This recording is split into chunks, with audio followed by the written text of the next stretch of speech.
భూమి మీద ఉన్న కుటుంబ వ్యవస్థకు పరలోకంలో మనం నివసించడానికి ఒక చక్కటి సత్సంబంధాన్ని దేవుడు పెట్టాడు అన్నది బైబిల్లో దేవుడు చెప్పిన చక్కటి ఆలోచన. ముందుగా మాట్లాడుతూ భర్త కుటుంబానికి యజమాని గనుక కాపురం చేసేటప్పుడు లేదంటే తన కుటుంబాన్ని కట్టుకునేటప్పుడు భర్తకు ఒక ప్రాముఖ్యమైన సూచన దేవుడు చేశాడు బైబిల్లో. పేతురు గారు రాసిన మొదటి పత్రిక 3వ అధ్యాయము 5వ వచనంలో స్త్రీకి ఒక జాగ్రత్త చెప్పాడు. అటువలే పూర్వము దేవునిని ఆశ్రయించిన పరిశుద్ధ స్త్రీలను తమ స్వపురుషులకు లోబడి ఉండుట చేత తమ్మును తాము అలంకరించుకొనిరి. అంటే పూర్వపు స్త్రీలకు దేవుడు చెప్పిన అలంకారం ఏంటంటే వారు లోబడి ఉండుట చేత తమ్మును తాము అలంకరించుకునిరి. అంటే లోబడటం అనేది ఒక అలంకరణ అన్నాడు.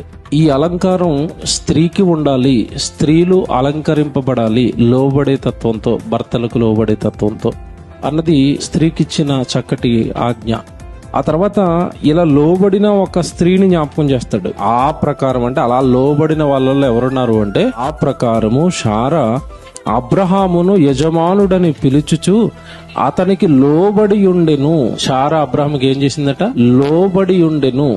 ఈ లోబడే తత్వాన్ని చాలా మంది తప్పుగా తీసుకుంటారండి. లోబడటం అనేసరికి అదేదో బానిసత్వం అని, లోబడటం అనేసరికి అదేదో విలువలేని తనం అని, ఇక రకరకాలుగా మాట్లాడుతుంది లోకం ఆ పదానికి అర్థం. అలా మాట్లాడారు. కానీ లోబడటం అనేది ఒక పవిత్రమైన గుణం.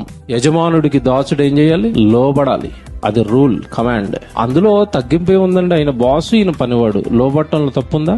లేదు. ఇంకా తల్లిదండ్రులకు పిల్లలు ఏం చేయాలి? లోబడాలి. ఇందులో ఏమైనా తప్పు ఉందా? లోబడుతున్న పిల్లలు ఎవరు మీకు బానిసలమా, మేము ఎందుకు లోబడాలి అంటారా? పిల్లలు అమ్మ గనుక నాన్న గనుక ఖచ్చితంగా వాళ్ళు ఏం చేస్తారు? లోబడతారు. లోబడటం అనేది మంచి గుణమే తప్ప లోబడటం అనేది ఎక్కడొక చెడో అదేదో తగ్గిపోవటం కాదు.